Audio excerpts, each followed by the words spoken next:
Good evening. Namaste, everybody, and welcome to yet another Wisdom Jam. And Namaste, Venkatesh ji. Welcome to Wisdom Jam. Namaste, Abhishek. Doing a Wisdom Jam with Venkatesh ji is always nice because conversations with you have always had some element of opening up a new perspective, some element of wisdom. For viewers who are joining in, I would introduce Venkatesh ji firstly as the founder of Youth for Seva. Youth for Seva is one of the largest volunteering NGOs around the country. And he's also a mentor to several notable NGOs, Gopal, Seva Cart, Atmanirbhar Bharat, Prakarsh Academy. And very interesting journey because after BTech in 1990, 15 years in the IT industry in US and working with voluntary organizations in US like Seva International. And after that, 2 years of volunteering in West Indies on teenage suicides amongst Indian origin youth. And then the classic Shah Rukh Khan and Swades returning to the country to start and then Youth for Seva began. So it's a fascinating journey, Venkatesh ji, from computer science to Seva. And thank you for accepting our invitation. It's always an interesting conversation with you. In the workshops that I have seen, you always bring out the new perspectives within us. So glad. No, happy to jam. So, Venkatesh, I thought we'll go right into Seva. I thought that would be a great starting point because Youth for Seva and Seva International, you've been in Seva. So, I was curious about how do you look at Seva and Seva Bhav? And maybe we could start with that.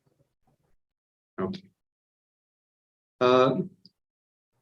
See, to me, Seva is an expression of the compassion that we already have. I mean, all of us innately have compassion because when you see somebody suffering, we feel bad about it. Like when you see a child begging in the signal or even a dog being hurt, we feel bad about it. So this feeling for others is a very natural emotion in human beings. But what happens, this emotion dies a premature death. It doesn't find expression in action.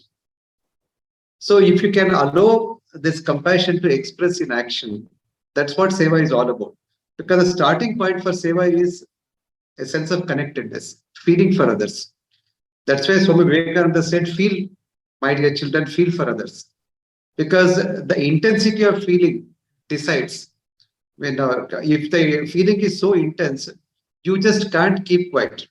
If something happens to your dear family member, you can't keep quiet because the intensity of feeling is very high. Whereas when it comes to society, people have the feeling, but it is not very intense. And so if we can,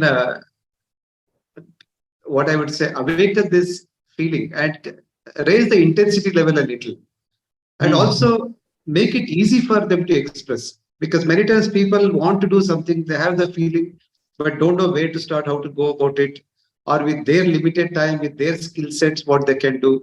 And often there is an idea that you need to donate money to do something as a service or seva.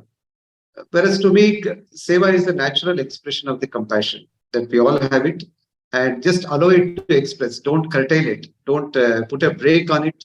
Because the moment intellect comes in, then these feelings get a break. Because then the law starts playing in your head. So if you can allow the feeling to flow freely and express in action, that's what seva is all about. Yeah.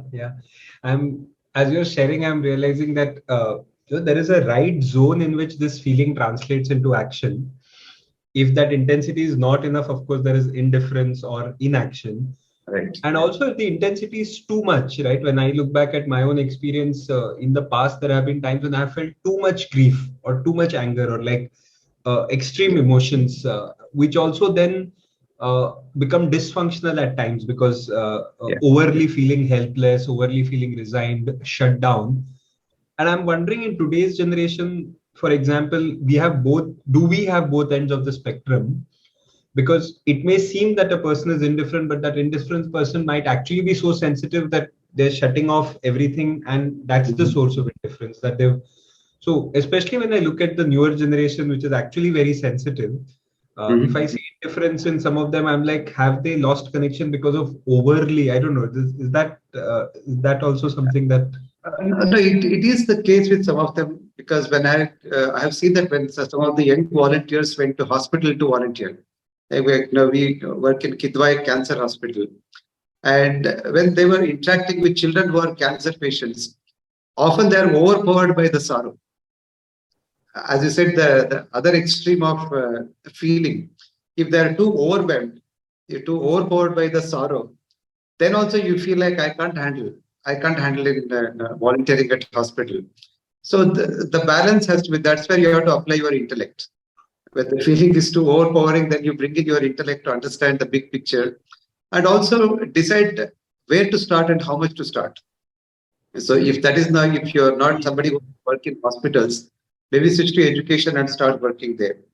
And because if you start anywhere, it will take to all over the place. True, true, true.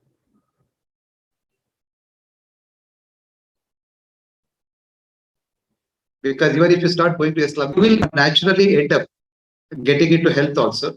But take the starting point that is comfortable for you. But I agree Yeah. with you that if the feeling is too overwhelming, then also it can stop somebody from doing something. Yeah, yeah.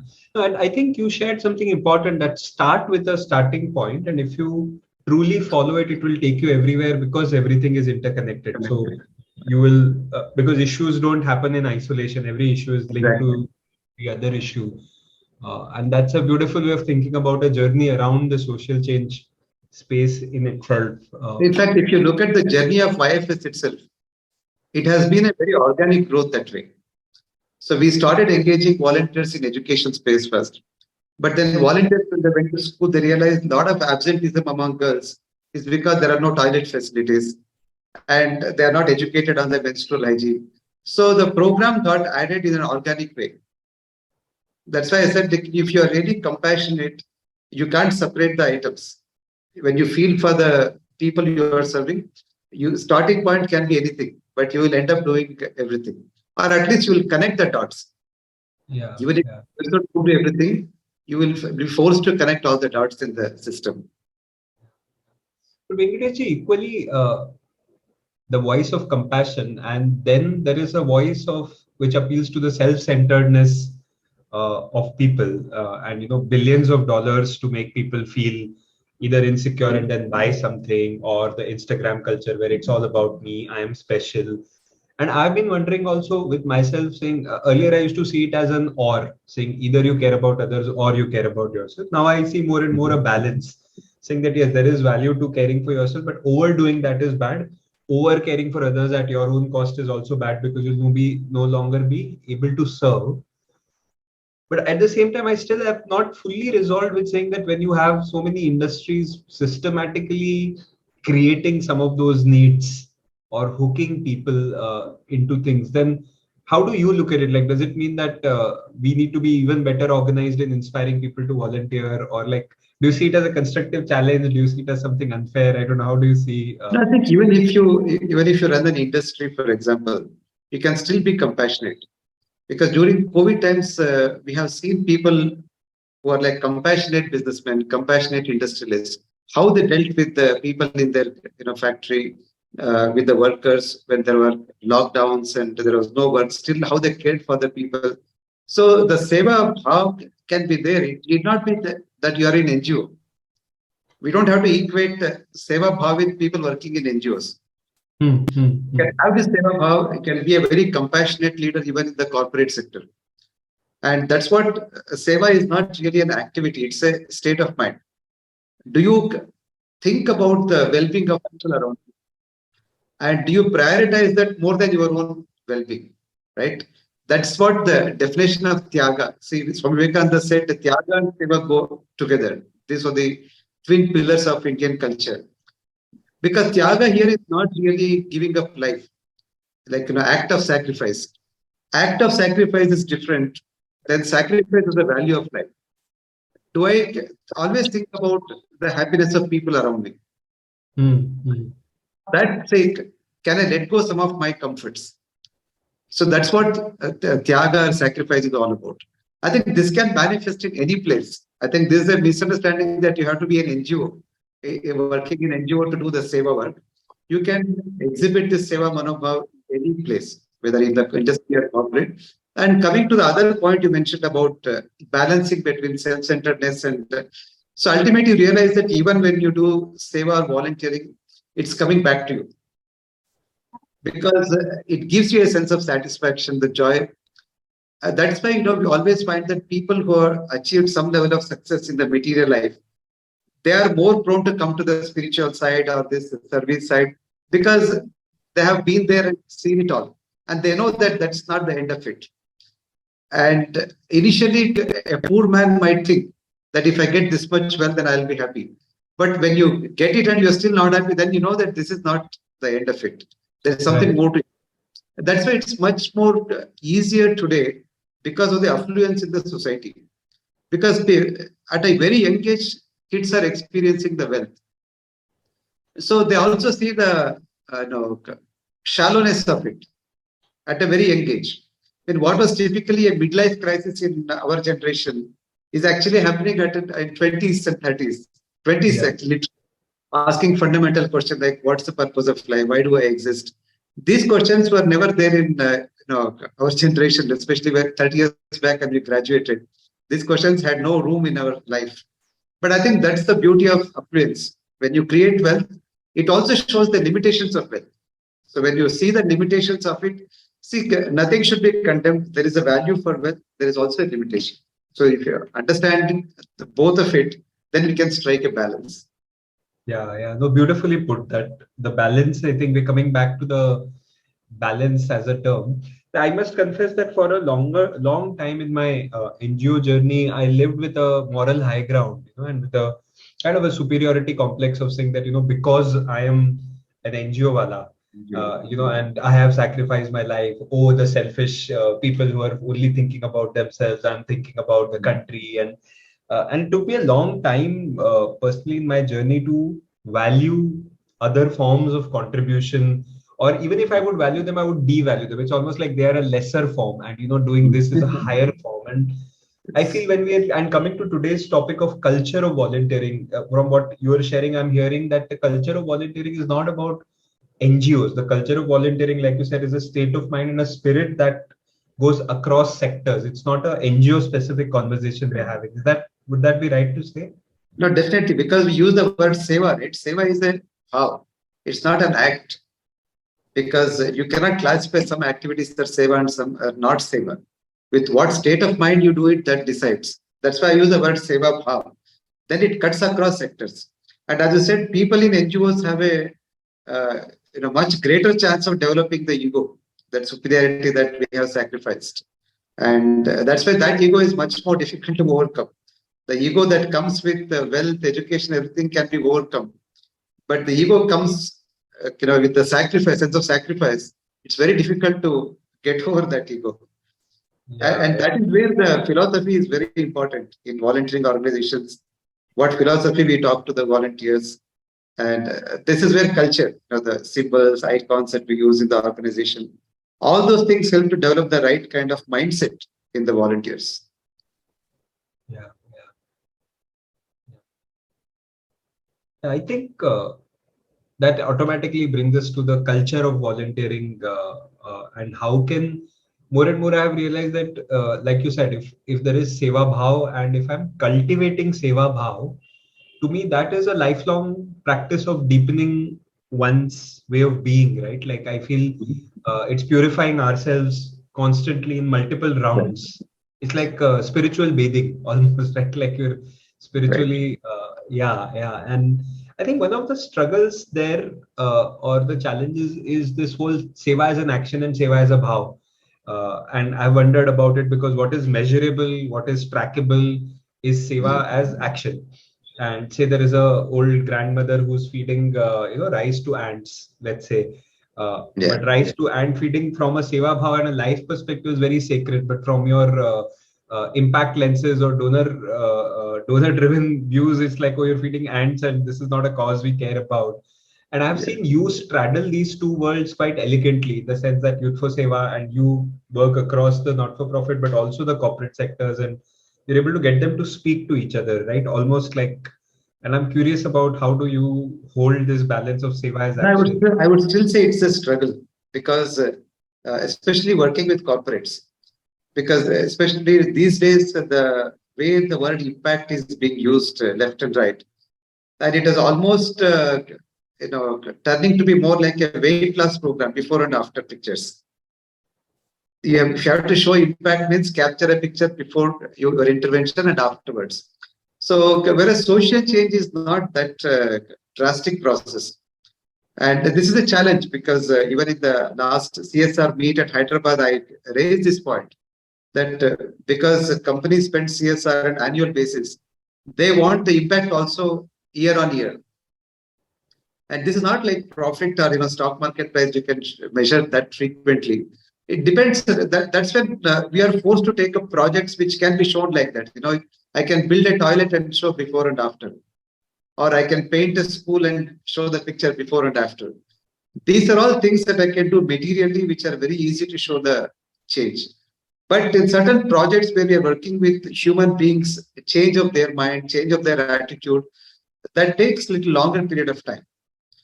For example, in our Swagram Fellowship Program, building a self-reliant mindset among the villagers, we have estimated at least 3 years it takes to give and take in that direction. These are projects where showing the impact in the corporate language becomes very difficult.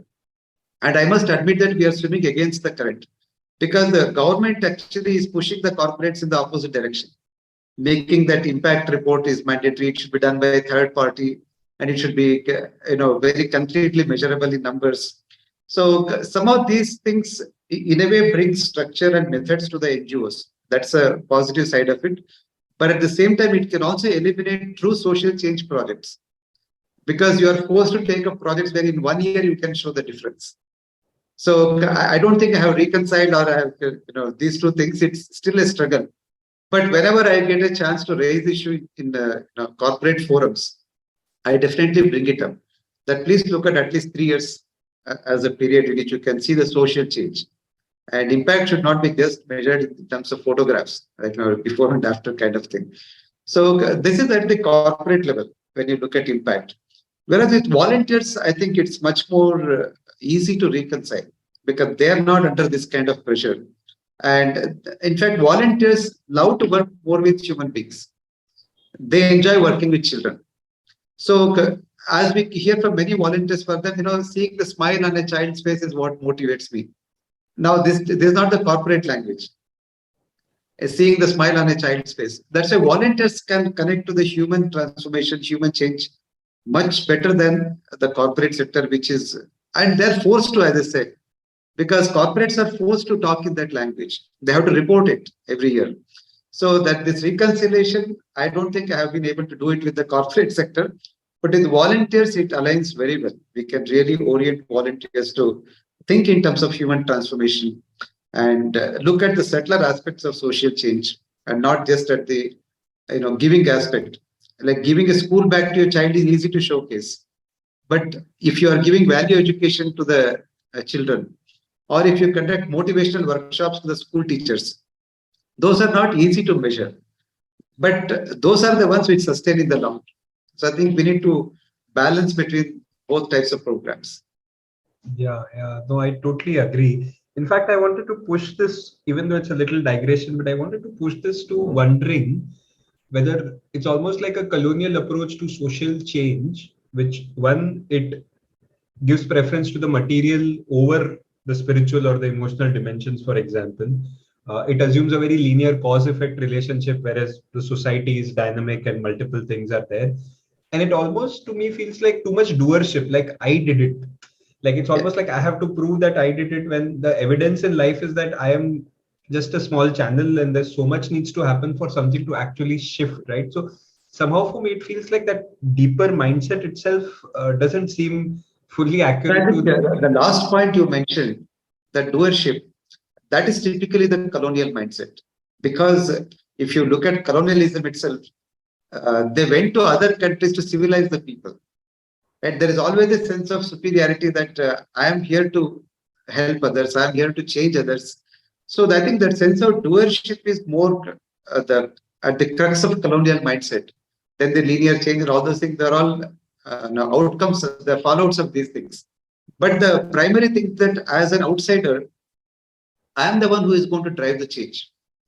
So when that mindset is there, then you take up projects which are easy to showcase and which you can easily take credit.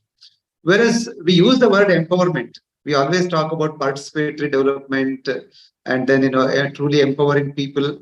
But that kind of projects when you do, you really cannot take ownership. If you truly empower people, then you cannot take ownership. And also, it can't be homogeneous. That's another word used, like a homogenized approach. In fact, that's one of the challenges we are having in this Vagram Fellowship, where we have told all the villagers, 75 villagers, villagers should come up with the development plan for your village. So we don't have a central plan for developing villages. But this is very difficult to pitch to corporate funding. Who want, like, can you predict the change? In 1 year, what happens? 2 years, what happens? And same thing should happen in all villages. That's another challenge. Yeah. Whereas it's different. So I think this very idea of development, whether at individual level or community level, because community is this nothing but collection of individuals, right? So even for individual development, also we have colonized with the education system, right? Everybody has to grow, develop in the same way. The parameters of testing is same for all students in the school. I think it's the same mindset that is coming to the development of the community also. That we want to define parameters. This is how the community should develop. Yeah. Whereas true empowerment ensures that the people decide what is the important thing for them, how they want to grow, how they want to change. I think too much of external intervention can actually curtail that process of people deciding. And even create dependence on several on NGOs, for example, like the conflict of interest of the NGO wanting to stay there forever because the incentives are that way. See, the first it is the government. Government wants people to depend on them. So the government wants to create that mindset in the people that they should come and ask government to do everything. Whereas if you truly empower people, they should not be even dependent on the government. Rather, they should drive the government instead of begging the government. This is what we are doing. That the government should just play the facilitator role rather than doers, seat. But government already taken up that position. The government is a giver, and NGOs are just following. In fact, this culture in NGOs also came because of government funding. Because in 70s and 80s, this was not the role of NGOs, service delivery. The moment government started partnering with NGOs as the implementation partners, that's how the word non-government itself came. Because it says that government is supposed to do everything, but we can't do everything. We want few non-governmental organizations to deliver services. Right. So it became a service delivery rather than a seva and a movement. So the moment government started patronizing NGOs or funding NGOs, then the government's mindset has come to NGOs also. Right. Yeah, well put, I think. Which then brings me back to volunteers, because also that's what today's topic is also volunteers. So given this situation, what are ways that you discovered one is cultivating that spirit of seva, humility, and also this whole world where volunteers coming for certificates / gains / funds and holding that along with slowly taking them on a journey of increasing self kind of sacrifice, right? So how have you thought about that over all these years, and what has been the journey like? I think the starting point can be anything, even if it's forced volunteering, which is an oxymoron, because mandated volunteering means it should come from within. But even that's why we would rather call it service learning rather than volunteering. But even if somebody starts the journey into the community through mandated service learning, some percentage of it, I think, can be converted. I don't think everyone can be transformed. But even in others also, at least they're exposed. Because to me, when I look at the transformation in all of us, why are we doing these things? There is a process in it, how people are transformed. And the classic symbol of that is transformation of Prince Siddhartha into Buddha. Right? Siddhartha was in his own comfort zone in the palace. In fact, his parents did not want him to be exposed. And that's the case with most children today. Parents don't want children to be exposed to the realities of life. And first time when Siddhartha went outside the palace, he saw the real life where there is sickness, there is old age, there is death, there is suffering. And see, seeing that exposure is the seed. That's what volunteering brings in. Because most of our volunteers had never been to a slum, they had never been to government schools, they had never interacted with this community itself. So exposure is the first thing that happens with volunteering. But after exposure, what Siddhartha did is to ask questions. Why is there suffering? Right? That reflection has to happen. As organizations like Youth for Seva, if we also focus only on engaging people in activities, we will not be doing justice. A reflection has to be a part of volunteer engagement. What did you see when you volunteered? What are the questions that came to your mind? And when the reflection happens, then a little more action items will emerge, like in case of Siddhartha. He figured out some answers after a lot of contemplation as to why there is suffering. And he also figured a way to end suffering, right? That requires a lot of contemplation. So I think this cycle of action, questioning, reflection, and back to action again, this loop has to be a continuous one. And all of us are going through that. It's not that anyone can end this cycle. We learn so many things, the mistakes we do, but I think that's all part of the learning process. So long as there is a culture of reflection, this is something that in YFS we have almost institutionalized. Every year we identify volunteers who put in at least 50 hours, and we schedule reflection sessions. Initially, the full-time coordinators used to do it. Now the senior volunteers are facilitating the reflection session. So I think that's an important dimension of volunteering that can really transform the individual rather than just the activities. Yeah, no, beautiful, because reflection, like you said, it digests the experience and converts it to kind of fertile energy for action. I was curious. I mean, there's a related dimension that came to me, which is, and I'm trying to frame this question as it comes to me, that when volunteers come in and when volunteering happens, sometimes the stance that the world is not perfect and I am the missing piece, or I have the solution, or the world is, let's say, the idea of the world not being a perfect place. And again, I'm reflecting on my experience that for a long period of time, that was the only idea I held on to, saying the world is a disaster, it's going to crash. I have to be one of the people who are going to try and rescue, and we'll all. But the broad, deeper idea that seeps in is that the world is not perfect, or it's not. There's something very badly missing. And then there's, of course, the other idea to say that wherever humanity has reached itself is an achievement. There's much to be grateful for. And while you're volunteering not from a space of scarcity but from a space of abundance. And I'm curious, how do these two mindsets pan out? Where would you anchor volunteers in?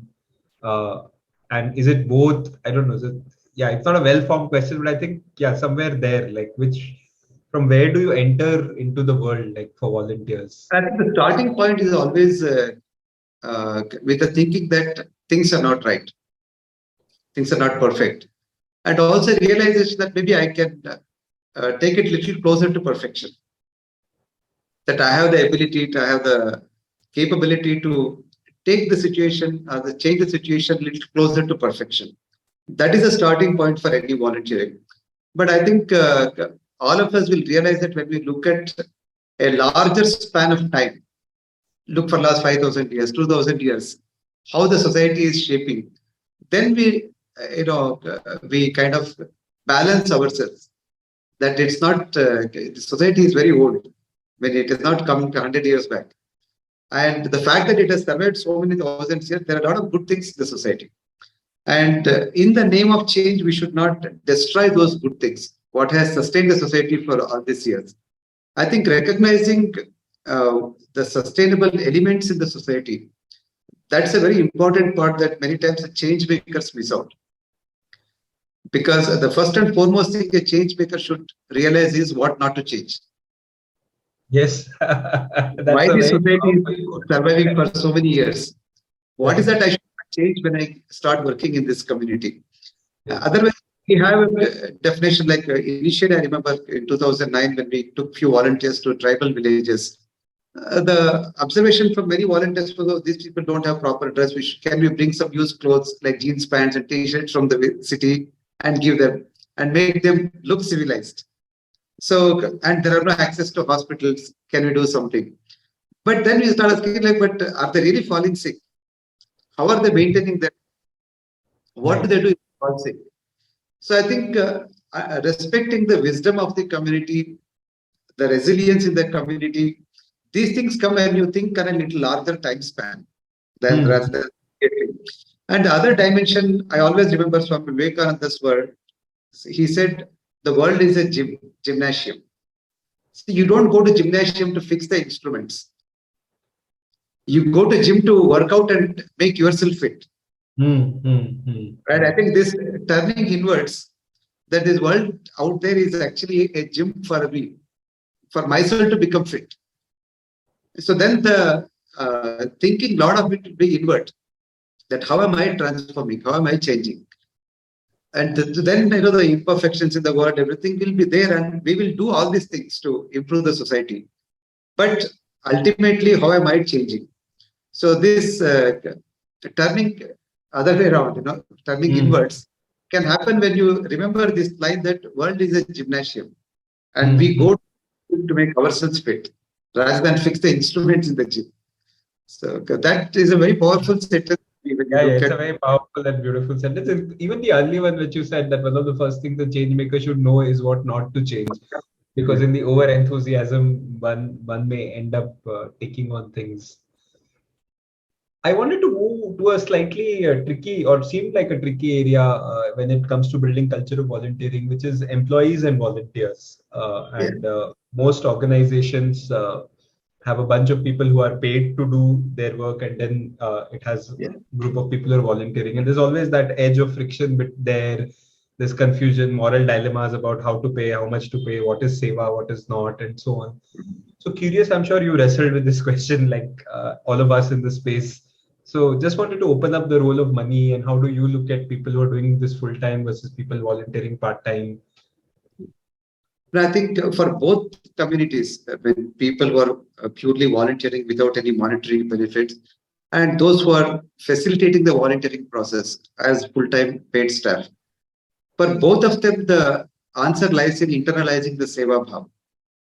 The volunteers can develop more of an ego that I'm not taking any money and I'm doing so much good to society. That is their weak link, the potential place where they can slip. In case of full-time staff, they always have a doubt: is what am I doing, job or seva? I'm Yes. getting paid to do it. Is it a job or is it seva?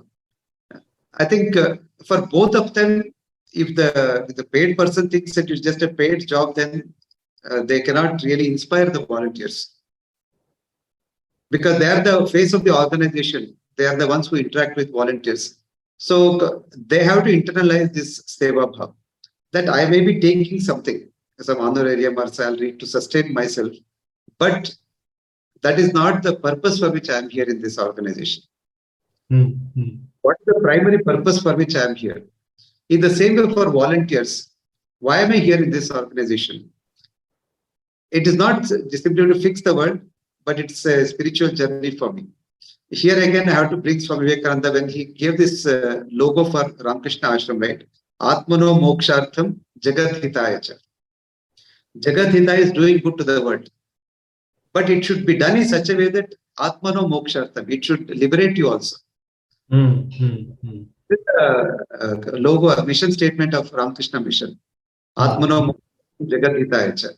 So if you focus too much on just doing good to the world, jagat hita, and lose track on liberating yourself, then there can be an imbalance. A lot of ego can creep in.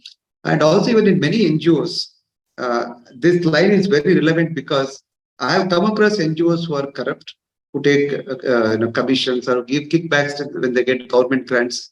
And the logic is that at least the remaining money I'm doing good.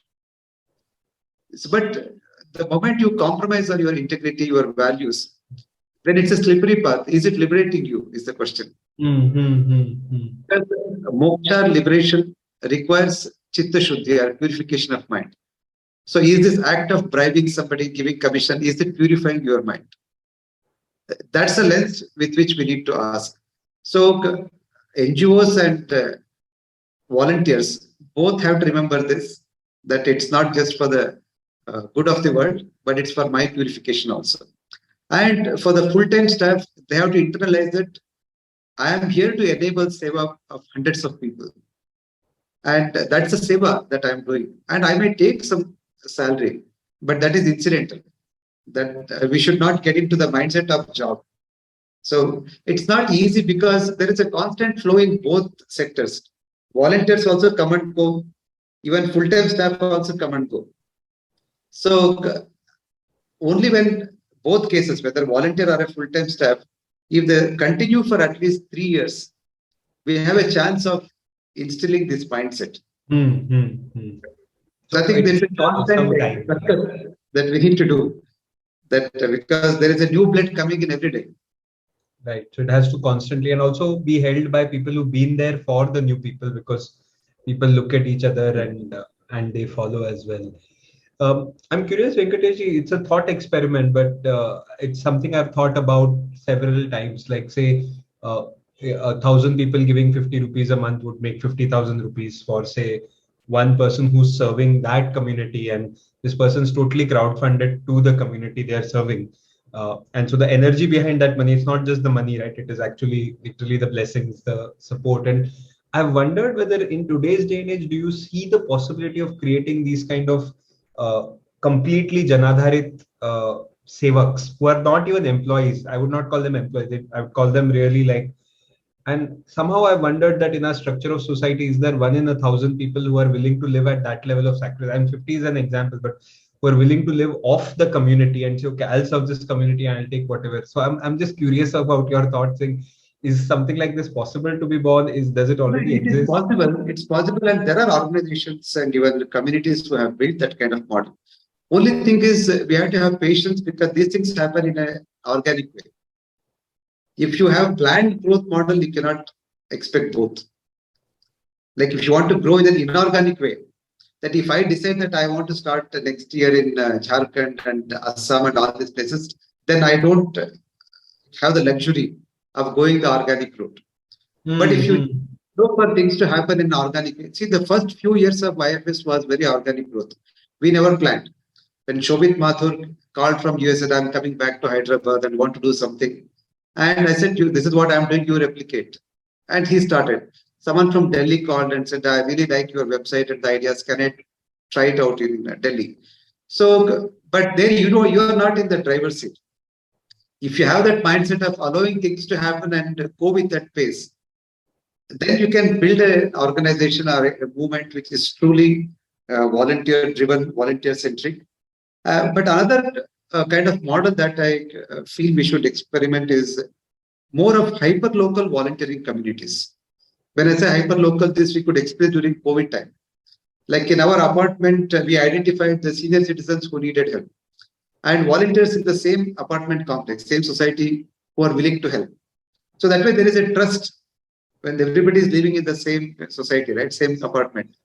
This happens very easily in villages also because people know each other.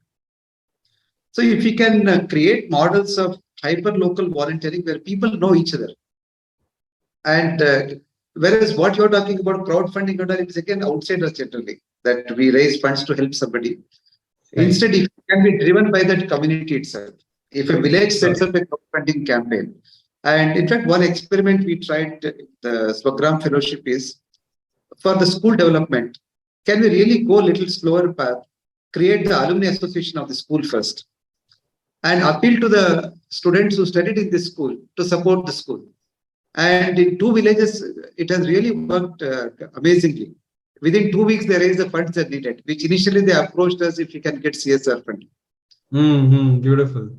So this way, for the village development, especially if you can come up with this concept of Tirthagram, where your village is your sacred place.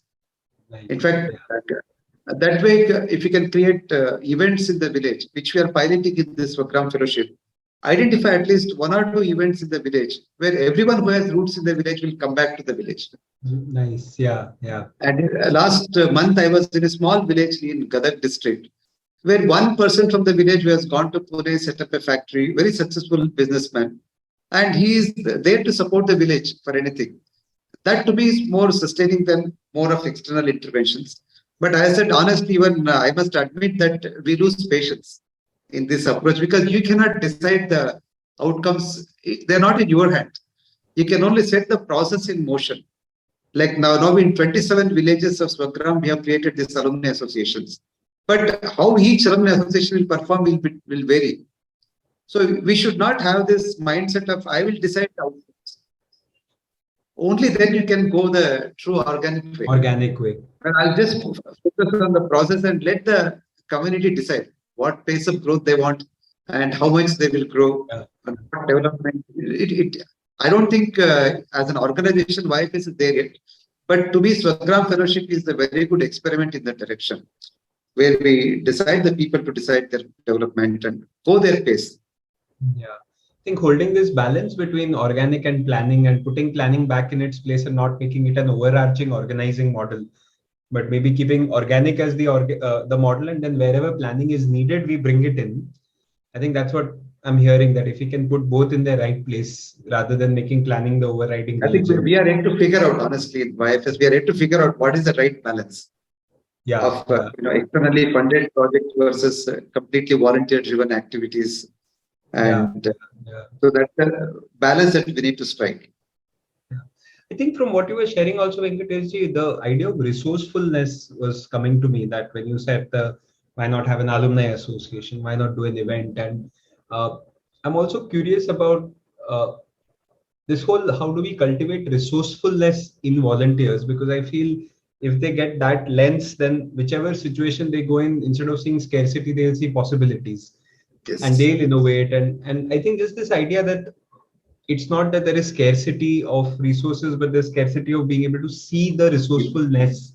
Right. And I'm curious, I'm sure you have thoughts about this because you manifested some of this. No, it's not just about volunteers developing this outlook. It's the community itself developing that outlook that is more important. Right. That they realize that they have the assets. Like as a volunteer, I may go to a village. I may see the resourcefulness, but eventually the villagers should see that we are resourceful. So as I mentioned, the government approach has created this mindset of scarcity and dependency, begging, that you have to ask government for schemes and benefits. Because the orientation has never been what you are talking about, creating a sense of abundance and resourcefulness in ourselves. I think every individual should feel that sense of abundance. And the community should also feel that we are resourceful.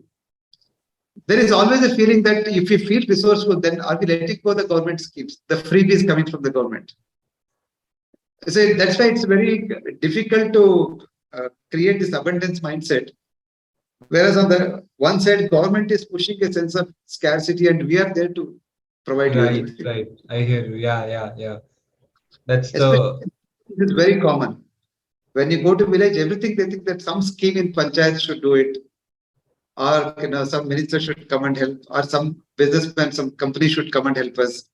So this mindset is so deeply ingrained now in a lot of villages. It is very difficult that we are experiencing this program, that how to swim against this current, create a sense of resourcefulness in the community. Yeah. I think that's a great question because it's almost paradoxical that if there is scarcity combined with resourcefulness, people will open up to new imagination and invent their solutions and not become disempowered.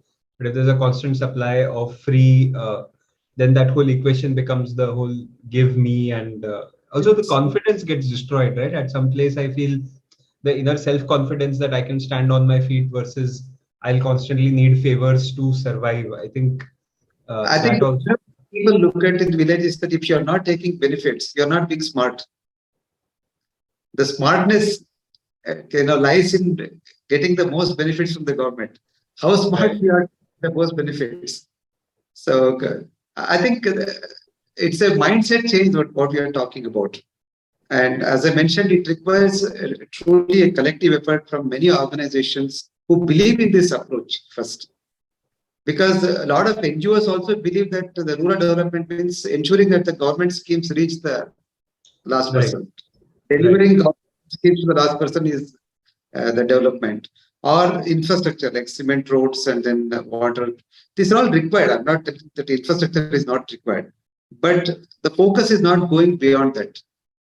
And if you try to do that, it contradicts with the contemporary approach of the government and NGOs. This is the dilemma that we are also facing. In some villages, when we talk about this, are we missing out on the government schemes? And if we don't make use of it, Yeah. Yeah.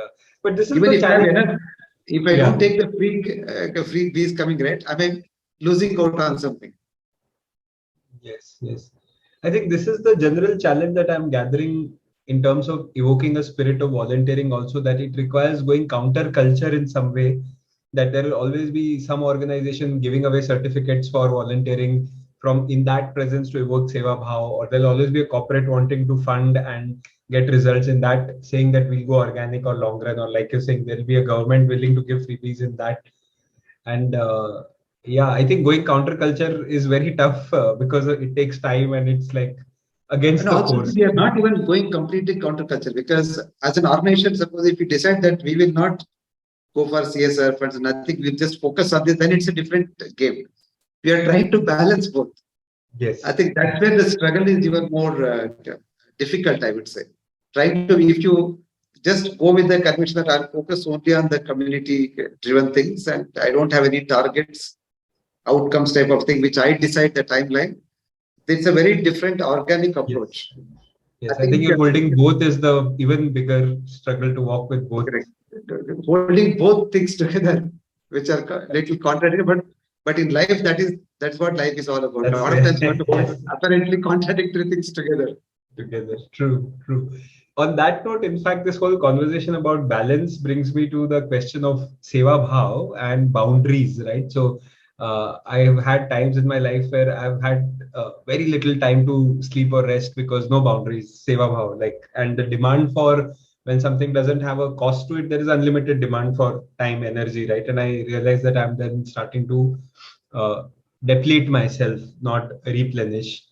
And I'm curious because when we create a culture of volunteering, how does that? I mean, there is a boundarylessness to it also because you have to be in seva bhav with your family. With and at the same time, I'm just wondering, especially as an organization, what are boundaries set? How do you deal with saying that okay, now I'm not within the organization? So I'm wondering how does that reconciliation happen, especially No, for social. Abhishek, this question is not really about Seva organization. It's there in corporate also. Many times the stress that people feel in corporate because they don't know the boundaries when the work ends, right? Right, So it's right. more about that mindset, about understanding the roles that we play in different positions and learning to coming out of that role. This off button is important. That we all play different roles. When I work in a company as a manager or CEO, that's a different role. When I go to volunteer, is also a role. So ultimately, these are all roles that I play, and not to become that too much into that. Because the moment you become, CEO 24/7, then you can't sleep. That's the Yes, problem. Same with even if you become a volunteer 24/7, also you can't sleep. true. I think for both the answer is same, whether it is corporate or same. Understanding this spiritual outlook that these are all roles that we play, and world has its own pace of change and growth. Not to be too perturbed by something that you wanted it to happen this way and didn't happen. Because a lot of things don't go in our way, the way we plan things.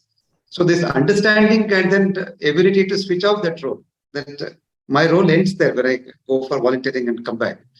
So on one hand, we do say that we should be like 24/7 sevak and all those things. But that is, if you get caught up with it too much, then it can affect your health also.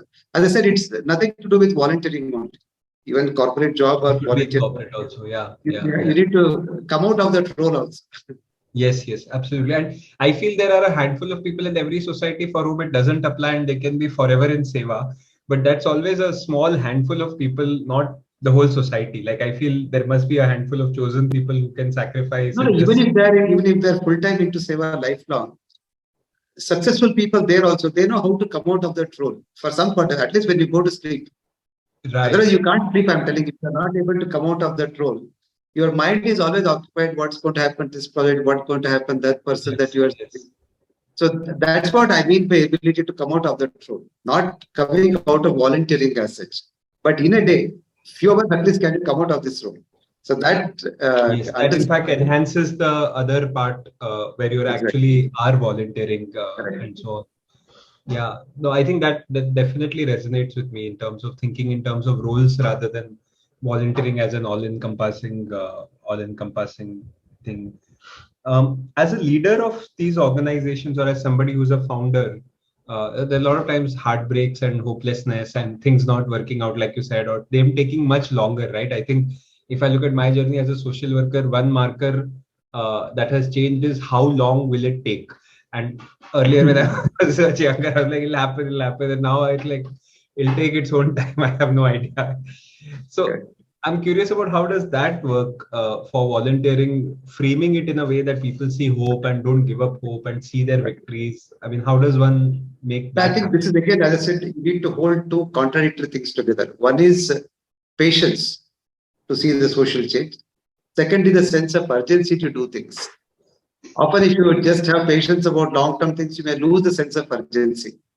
Whereas we need to work with the sense of urgency, but at the same time, have the understanding that things will take time to change. I think these are captured in two beautiful dohas by Kabir. I don't mind if I sing the dohas, I think. Yes, yes, please.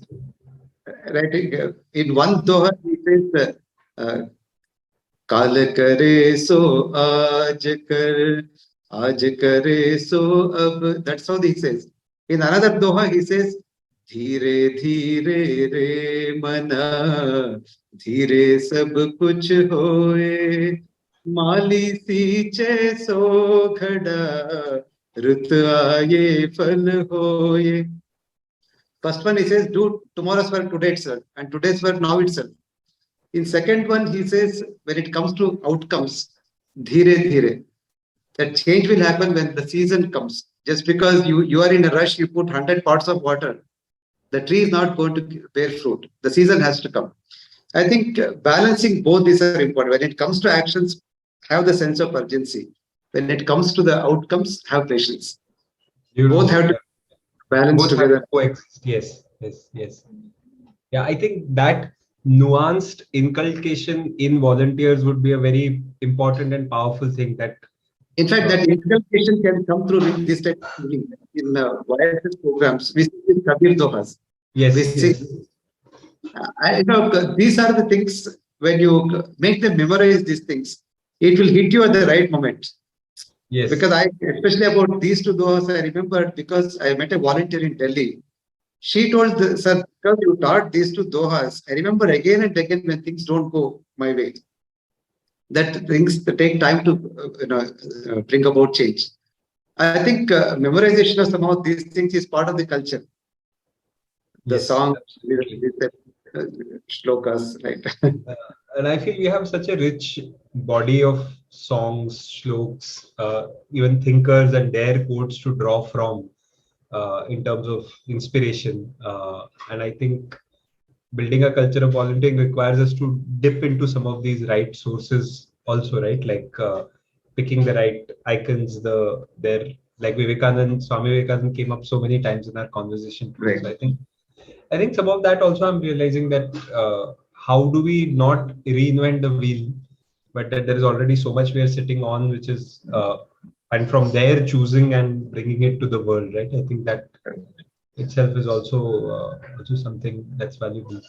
I think towards the end, one last thing that I feel I think you're an advocate of this thing that in a mental health crisis and where people are feeling anxious, depressed, and all, seva as a way of healing and Mhm. uh, and encouraging people to come out of that bubble of being self-occupied to go out and serve into the society. So curious about how do you look at that in today's era? Because I feel we are in one way we are on the right side because we have the solution to a pressing problem. Right? So just curious about your In fact, thoughts on this I realized when one of our very senior counselors, Pankajaka, she has been running counseling center for last 40 years. She sends many people to YFS to volunteer, especially for people who are going through depression, so low self-esteem and a lack of purpose in life. So when she identified such people, she said, go and volunteer in Youth for Seva. And Pankajaka says that Seva is a therapy. Just like yoga therapy, you have Seva therapy. And after she mentioned only, I also realized that it is truly a therapeutic thing. And I have come across many volunteers who came and told me that this has truly helped them to come out of the challenges that they were facing, whether it is anxiety, depression, or lack of enthusiasm to do anything, are unable to think clearly, unable to take decisions. A lot of these issues, they say that when they see bigger world, and it really helps them to see things in the right perspective, because a lot of mental health issues are to do with right perspectives about life. And I think that is where volunteering can give that bigger exposure and help people develop the right perspective, so that even if you are hit by some of these issues, you know how to overcome. Because I won't say just because you volunteer, you will not go through these things, but you will it. know a way to come out of it. Like if you have the knowledge, through that knowledge, you can come out of these issues. And so, in that context, I think Seva can be a great therapy. And one way I would suggest is that when you are doing well, start this therapy. So instead of going through, like when you have back pain, starting yoga versus when you are healthy practicing yoga, that way you don't even get back pain. So I think when we are all doing very well with a fit body and mind, that's the time to do seva. Now, don't wait till you get into some problem and then use it as a therapy. Use it In as a fact, therapy. we limit the use of this thing. Like today, yoga was not created as a therapy. Yoga was to transform a healthy human being into a superhuman being. But now we have converted into transform sick people into normal being. Right? Same way, seva can actually elevate somebody. So let's not convert it purely as a therapy that you get into a problem and you use seva just to overcome the problem. When we are doing very well, if we can adopt seva as a way of living, it can really elevate us to the next level of our evolution. Definitely. Do you see as a nation us, like, I'm curious about how do you see volunteering being adopted in the society, or how would you like to see it wishfully if you had to think about it? Do you see every Indian volunteering? Do you see that it's going to be a select set of people, or I wouldn't say, like to see every Indian volunteering per se, because volunteering somehow is equated to action, activities. Whereas every individual, every Indian having seva bhav is something that I would like to see. Because right? when there is need for organized volunteering in that case, if there is enough seva bhav in a hyper local community, there is nothing like organized volunteering at the time. So to me, even organized volunteering is like a medicine. You should not take too much of it. If somebody is taking too much medicine, it's not the sign of a good health. So like there are too many NGOs, too many organized volunteering platforms also. It may be a need now because a large number of young people are not yet sensitized. But eventually, the idea of every Indian volunteering should be translated to every Indian developing seva bhav. That way, it is uh, handled much more locally than an organized, large scale volunteering platforms, organizations. Because anything that is done on a scale has its own side effects of homogenization and not empowering truly the people. So I think through the culture of volunteering, if we can build the seva bhav in the individuals, so that people can handle the problems at a local level rather than Yes, a centralized big organization, big movement trying to address the issues. absolutely. I feel there is also a lot of spiritual energy in the country to enable this. I feel like it needs to be awakened more than infused, Right. right? Like it's already But there. when you say spiritual energy, even there also I would like to exercise the word of caution. A lot of times what we are seeing as spiritual movement are more like psychological movements actually, because people are going through all these mental health issues. They are coming to spiritual gurus. And the practice Hmm. helping them to come out of this type of mental stress and other problems, but it should not end there. A lot of spirituality again calls for aloofness, being alone. Not it cannot happen in organized movements. That's why, just like as I said, I'm not so much for large number of organized volunteering platforms. Same with the spiritual movements also. When something scales up to a very large scale, there is a side effect of that, which we have to Hmm. be cautious. Ultimately, every individual has to figure out his or her own spiritual journey path. But the affluence is forcing people to discover that. As I said, affluence in a way is required. When there is affluence, then only people think beyond wealth. When there is poverty, people think only about wealth. So I True. think we are at a right juncture where there is a critical mass of people who are experiencing affluence and feeling the limitations of wealth also. So that's a good condition to channelize that energy into more of seva and the spiritual energy. Otherwise, that can lead to boredom if they're full of wealth and don't have purpose. And boredom can take them in the other direction. Absolutely. Idle mind, devil's workshop. Exactly. But on that note and on that intention, thanks for that. Actually, there's so much of a conversation there also in terms of spiritual energy. And what you said was interesting, that anything scaling up and the presence of too many spiritual gurus might actually also be pointing to some psychological dysfunction that individuals are not being able to handle. So, very, very nuanced views, Venkatesh ji, but also mindful that we are on time. So I'm holding the last thing that you said, that individuals' journey and individuals discovering for themselves seva bhav, and hopefully we can create conditions for that. Yeah. That's the hope. Uh, thank you for such a lovely conversation, such an No, insightful. I truly enjoyed. Thanks for the conversation. And a lot of times, uh, I learned a lot when you probe in the right kind of interactions, conversations. So thank you so much. Thank you so much.